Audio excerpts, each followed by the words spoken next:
Acresceu no Agro. Oferecimento Sicredi, não é só dinheiro, é ter com quem contar. E o Acresceu no Agro de hoje traz um assunto muito especial, né? Traz um assunto muito especial para quem é do Mato Grosso do Sul, para quem conhece, que é o cavalo pantaneiro.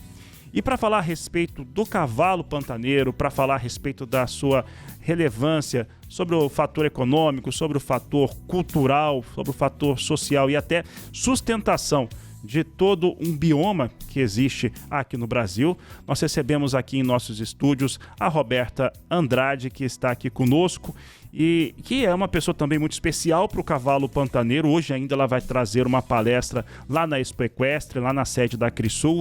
Mas antes de falar disso, vou te dar meu bom dia. Roberta, bom dia, seja muito bem-vinda aqui ao Agremassa, a Massa FM. Bom dia, eu que agradeço o convite de estar aqui, principalmente falando desse cavalo que é o berço do Pantanal, é um guia para o homem pantaneiro, que é a realidade que a gente vive.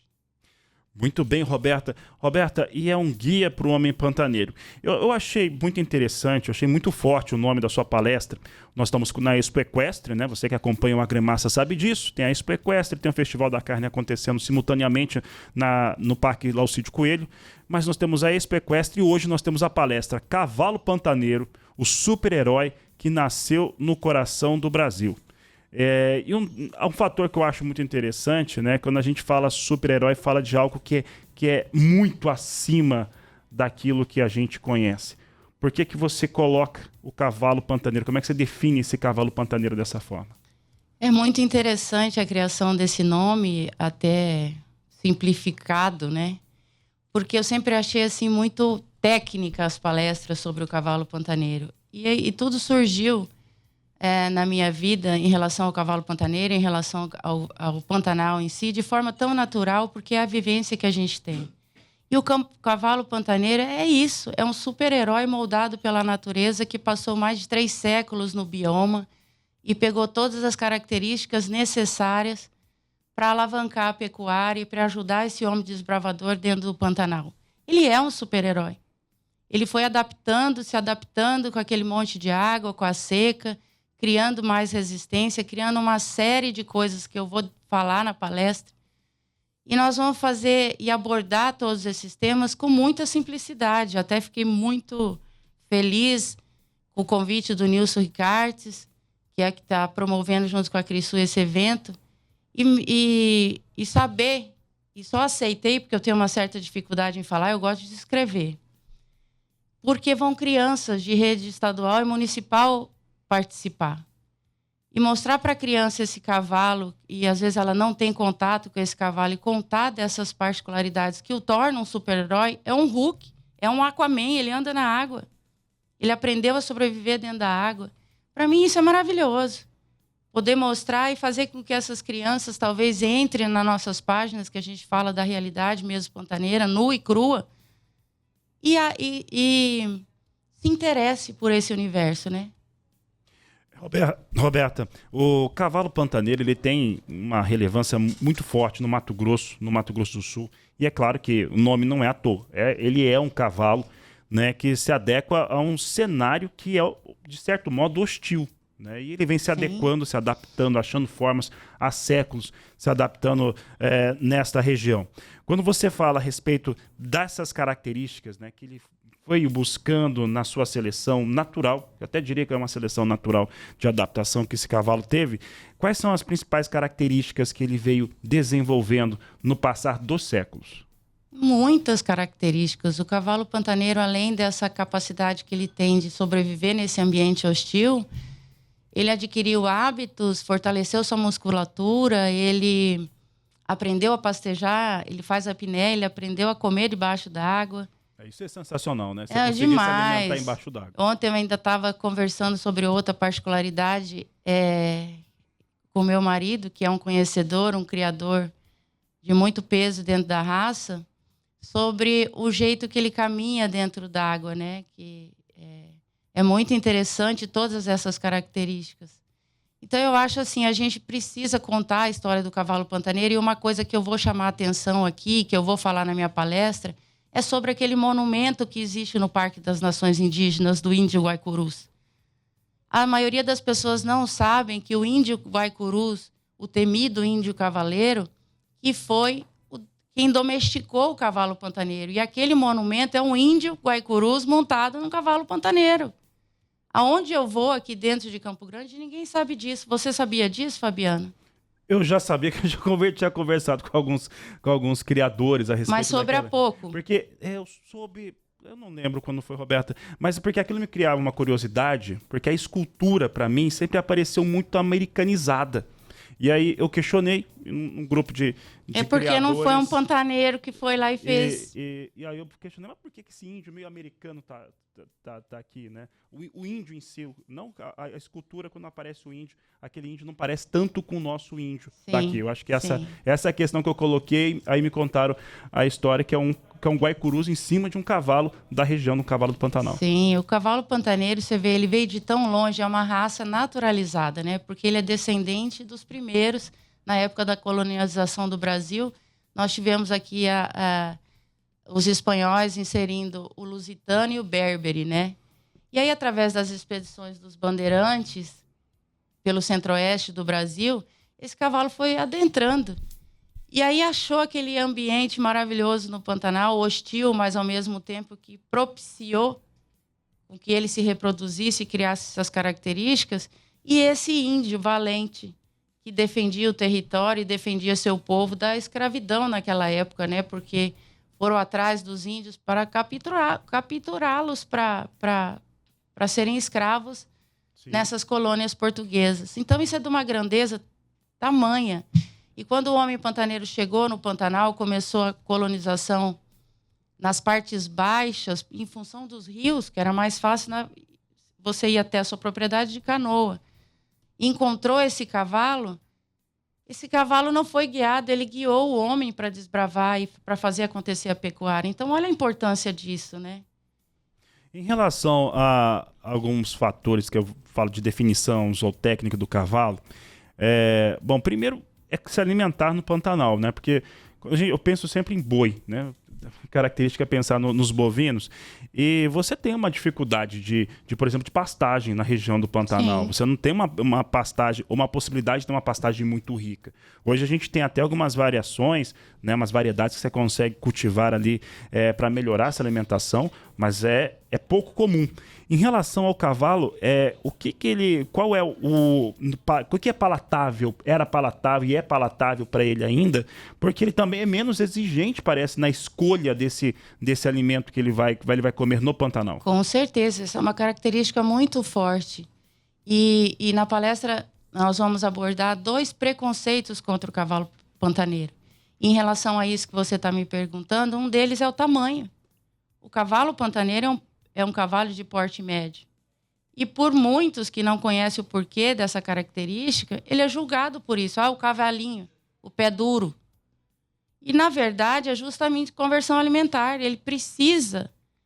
ele já tem uma forrageira de baixo teor proteico, né? E aí, vamos imaginar nas fases aí do Pantanal, que a gente tem 2 períodos cheios e a seca, que isso ainda é mais cronificado, né? E aí, o que ele faz? Ele precisa de uma reserva de energia. Ele come um capim que já não é o que deveria. Coisas. E aí, ele precisa de reserva de energia para andar muito e para sobreviver. Então, o tamanho dele também é uma característica em função disso. Não poderia ser muito grande. Sim. E aí, através dessa característica do cavalo pequeno, do cavalo miúdo, surgiram outras tão importantes, como é um cavalo de maior cômodo no andamento. Ele é mais rasteiro, então ele te proporciona, o cavaleiro no final do dia está inteiro, não está quebrado, né?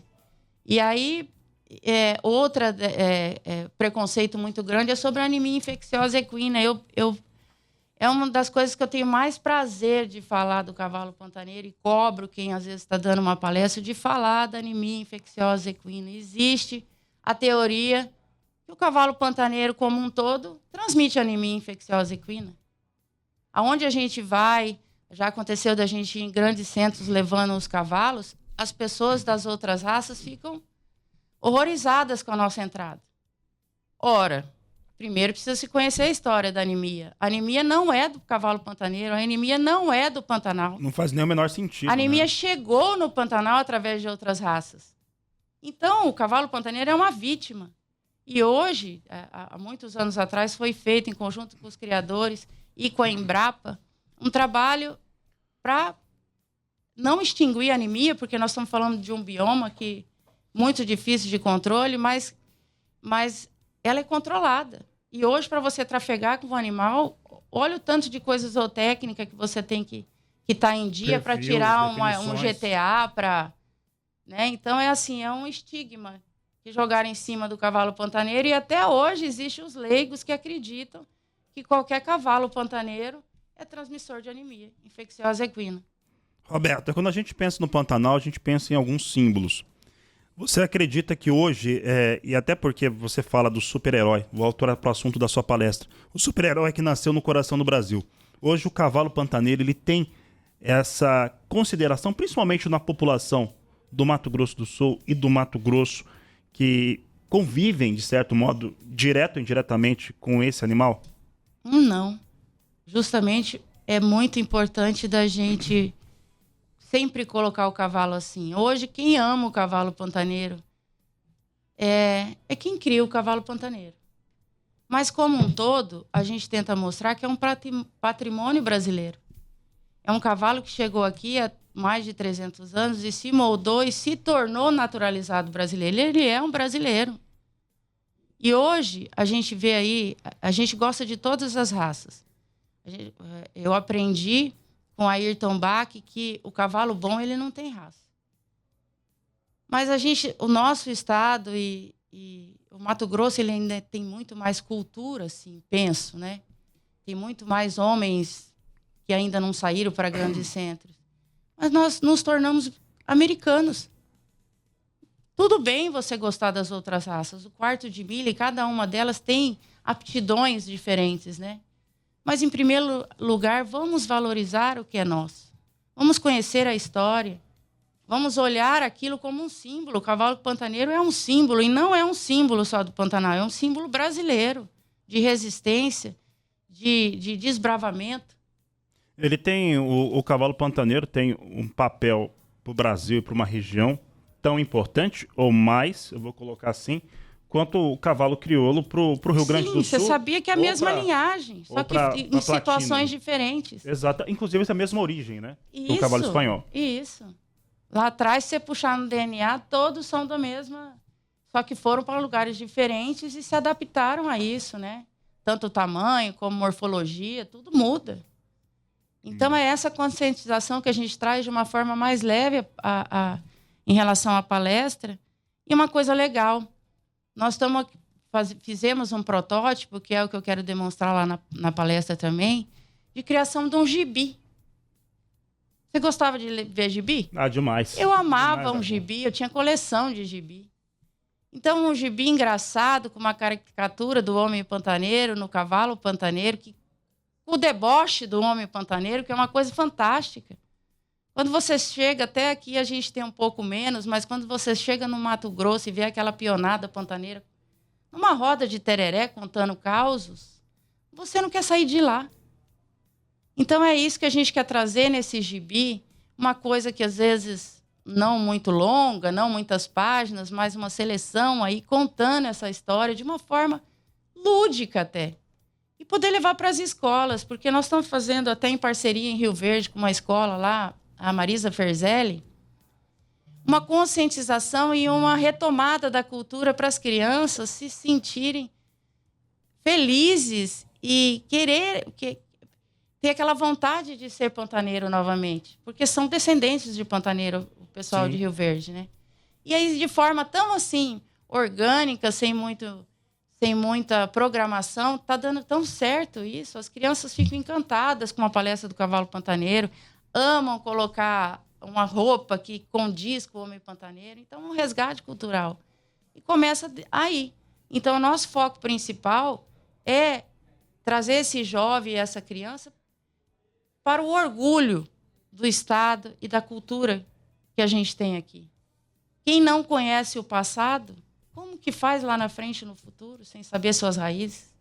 Bom, e essas questões vão ser respondidas, conversadas daqui a pouco, lá no Parque de Exposições Laucídio Coelho, na Crisul, durante a Expo Equestre, nesta palestra Cavalo Pantaneiro Super-Herói, que nasceu no coração do Brasil, com a nossa Roberta Andrade. Que hora que vai começar, Roberta? Começa às 10. Começa às 10, então tem tempo de sobra, né? Agora são 6h38, então tem tempo de sobra para você se organizar e ir para essa palestra. Roberta, muito obrigado pela participação, pelo convite, ter aceito o convite para estar aqui conosco. Muito obrigado por tê-los aqui. Um bom dia a vocês. Obrigada, um bom dia.